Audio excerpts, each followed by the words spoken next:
مضل له ومن يضلله فلا هادي له وأشهد أن لا إله إلا الله وحده لا شريك له وأشهد أن محمدا عبده ورسوله اللهم صل على محمد وعلى آل محمد كما صليت على إبراهيم وعلى آل إبراهيم إنك حميد مجيد اللهم بارك على محمد وعلى آل محمد كما باركت على إبراهيم وعلى آل إبراهيم إنك حميد مجيد أعوذ بالله من الشيطان الرجيم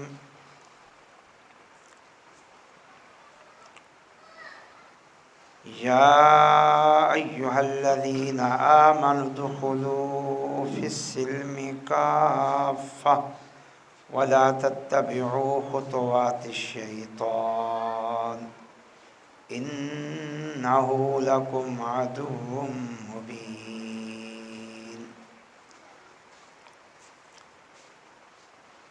محترم بزرگوں، نوجوان ساتھیوں اور انتہائی پیارے پیارے بچوں،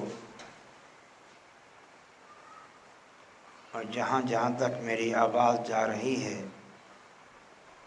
ان سب کو السلام علیکم ورحمۃ اللہ وبرکاتہ۔ وعلیکم السلام ورحمۃ اللہ۔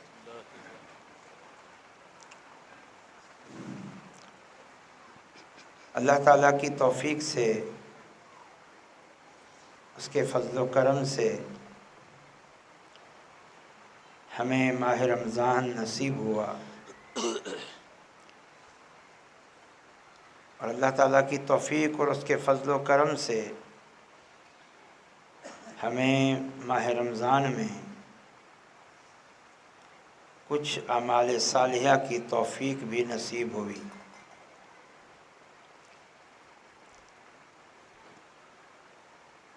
سب سے پہلے تو میں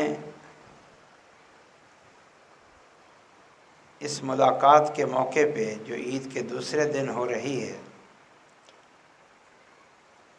آپ سب کو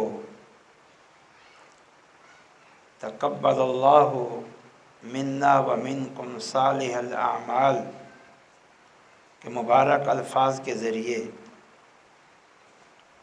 آپ کے اعمال کی قبولیت کی دعا بھی دیتا ہوں، اور آپ کو عید کی مبارکباد بھی پیش کرتا ہوں۔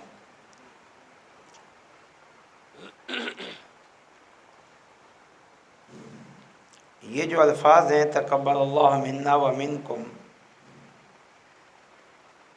عید کے موقع پہ ہم مسلمان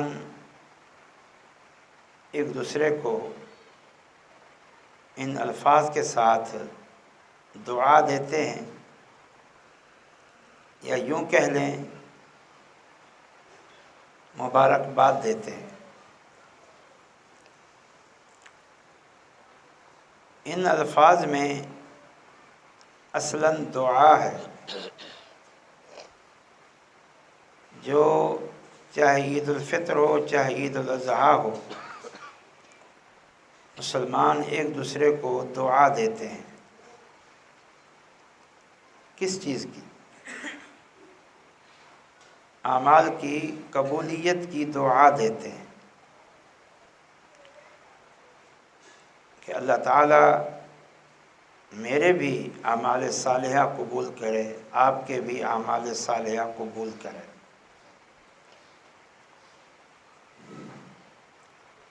اس سے اندازہ لگائیں کہ ایک ہے اعمال کرنا، نیکیاں کرنا، اور ایک ہے ان اعمال کا اللہ کے ہاں قبول ہونا۔ اعمال بھی کرنے چاہیے، نیکیاں بھی کرنی چاہیے، لیکن ساتھ ساتھ ان اعمال کی قبولیت کی فکر کرنی چاہیے۔ آج صورتحال یہ ہے کہ یا تو سرے سے اعمال صالحہ کا جذبہ ہی نہیں ہے، اکثر مسلمان دور ہیں، اور جو کچھ عمل کرتے ہیں ان میں اپنی نیکیوں کی عند اللہ قبولیت کی کوئی فکر نہیں، بلکہ ہم نے یہ سمجھ رکھا ہے کہ بس عمل ہونا چاہیے، عمل جو بھی کرے جیسا بھی کرے بس اللہ کے ہاں وہ مقبول ہوگا، منظور ہوگا۔ ٹھیک ہے، ہمیں اللہ تعالیٰ کی رحمت کو دیکھتے ہوئے یہی امید رکھنی چاہیے، لیکن ساتھ میں شرعی تعلیمات کی روشنی میں ہمیں اعمال کی قبولیت کی شرائط کا بھی علم ہو اور لحاظ ہو، اعمال صالحہ کے شرعی آداب کا علم ہو اور ہم ان کا بھی پورا لحاظ رکھیں، یہ بھی ضروری ہے، یہ بھی اللہ اور اس کے رسول کا حکم ہے۔ آپ دیکھیں ابراہیم علیہ السلام بیت اللہ تعمیر کر رہے تھے، وقت کے عظیم رسول، ان کے ساتھ ان کے بیٹے اسماعیل علیہ السلام تھے، جن کو رسالت نبوت ملنے والی تھی،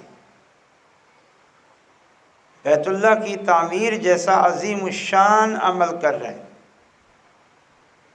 ساتھ میں دعا کر رہے ہیں، ربنا تقبل منا انک انت السمیع العلیم، اے ہمارے رب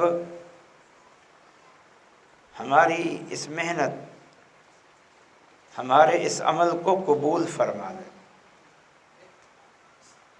تو جاننے والا ہے، تو سننے والا ہے۔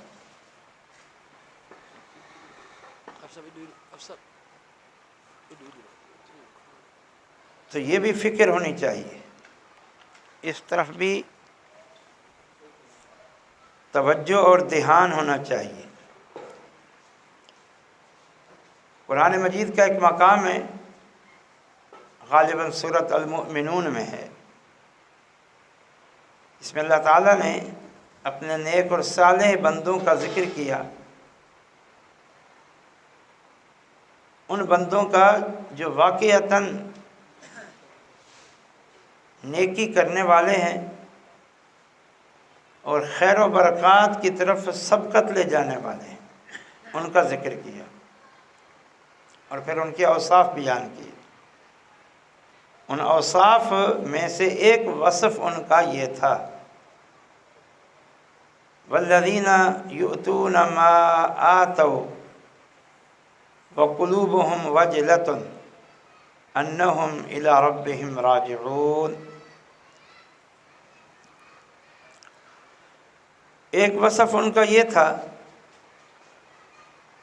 کہ نیکی کی طرف سبقت لے جانے والے جو لوگ ہیں، ان کا ایک وصف یہ بھی ہے کہ اللہ کے دیے ہوئے میں سے وہ خرچ کرتے ہیں جو اللہ انہیں توفیق دیتا ہے، لیکن ساتھ میں وہ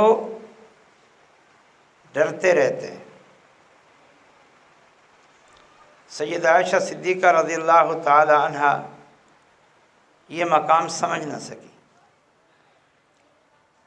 انہوں نے نبی کریم صلی اللہ علیہ وسلم سے پوچھا کہ یہ کون لوگ ہیں جو نیک اعمال کر کے اللہ سے ڈرتے ہیں؟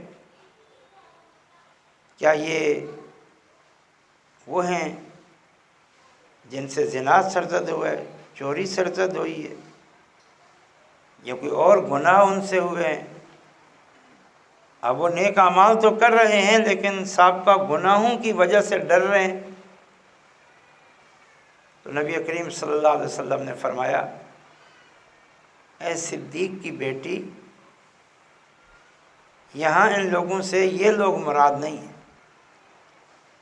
بلکہ یہ وہ لوگ ہیں جو گناہوں سے پاک ہیں اور خوب اعمال صالحہ کرتے ہیں. ڈر ان کو اس بات کا ہے کہ کہیں ہمارے اعمال اللہ کے ہاں نہ مقبول نہ ہو جائیں، مردود نہ ہو جائیں، رد نہ کر دیے جائیں. یہاں ان لوگوں کا ذکر ہے. اور خود نبی صلی اللہ علیہ وسلم کا فرمان، من عمل عملا لیس علیہ امرنا فہو رد. جس کسی نے عمل کیا ایسا عمل جس پر ہمارا حکم نہیں، یعنی ہماری اجازت نہیں، ہمارا ٹھپا نہیں، تو فرمایا اس کا وہ عمل مردود ہے. یہ بھی بڑا اہم معاملہ ہے. اس لیے صحابہ ان دونوں عیدوں کے موقع پر ایک دوسرے کو یہ دعا دیتے، تقبل اللہ منا و منکم، اللہ تعالیٰ آپ کے اور ہمارے اعمال صالحہ کو قبول فرمائے. تو ہمیں یہ فکر ہونی چاہیے، ہمیں یہ فکر ہونی چاہیے کہ ہمارے اعمال قبول.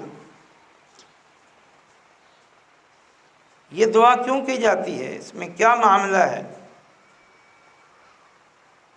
آئیے میں آپ کو بتاتا ہوں کہ اعمال کے رد کے کیا اسباب ہیں. دیکھیں، اعمال صالحہ کی قبولیت کے لیے 3 بڑی شرطیں، بڑی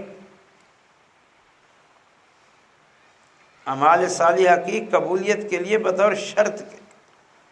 اور آپ جانتے ہیں کہ شرط کی حیثیت کیا ہوتی ہے؟ اذا فات الشرط فات المشروط، کہ اگر شرط نہ ہو تو پھر مشروط سمجھو نہیں. اس کو یوں سمجھو، شرط کی اہمیت کو، صحت نماز کے لیے وضو شرط ہے، ٹھیک ہے؟ ایک بندہ نماز پڑھتا ہے بے وضو ہے، پتہ بھی ہے میں بے وضو ہوں، تو اب وضو شرط تھا، وضو نہیں ہے تو نماز بھی صحیح نہیں. مثلا ایک بندہ جانتا ہے کہ کپڑے کی طہارت یہ نماز کی صحت کے لیے شرط ہے، نماز تو پڑھتا ہے، وضو بھی کرتا ہے، لیکن اس کا کپڑا پلید ہے. اس کو پتہ ہے کہ بچے کے پیشاب کے چھینٹے ہیں اس پہ، تو کیا اس کی نماز ہوگی؟ نہیں ہوگی، کیونکہ شرط نہیں. اور اعمال کی قبولیت کی 3 بڑی اور بنیادی شرائط ہیں. نمبر 1، انسان شرک سے پاک اور کسی بھی قسم کے کفری عقیدے سے پاک. یہ میں مسلمانوں کی بات کر رہا ہوں. کافروں کا تو معاملہ یہ ہے کہ ان کا تو کوئی عمل ہی قبول نہیں. یہ میں مسلمانوں کی بات کر رہا ہوں کہ شرک سے اور ہر قسم کے کفری عقیدے سے پاک ہونا ضروری. شرک کیا ہے؟ اللہ کی ذات میں، اس کی صفات میں، اس کی ربوبیت و الوہیت میں کسی کو بھی شریک ٹھہرانا، چاہے وہ شریک کسی فرشتے کو ٹھہرایا جائے، وہ شریک کسی رسول و نبی کو ٹھہرایا جائے، وہ شریک کسی ولی اور بزرگ کو ٹھہرایا جائے، وہ شرکی کہلائے.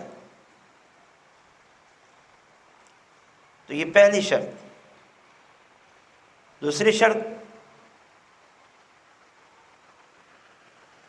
کہ عمل کرنے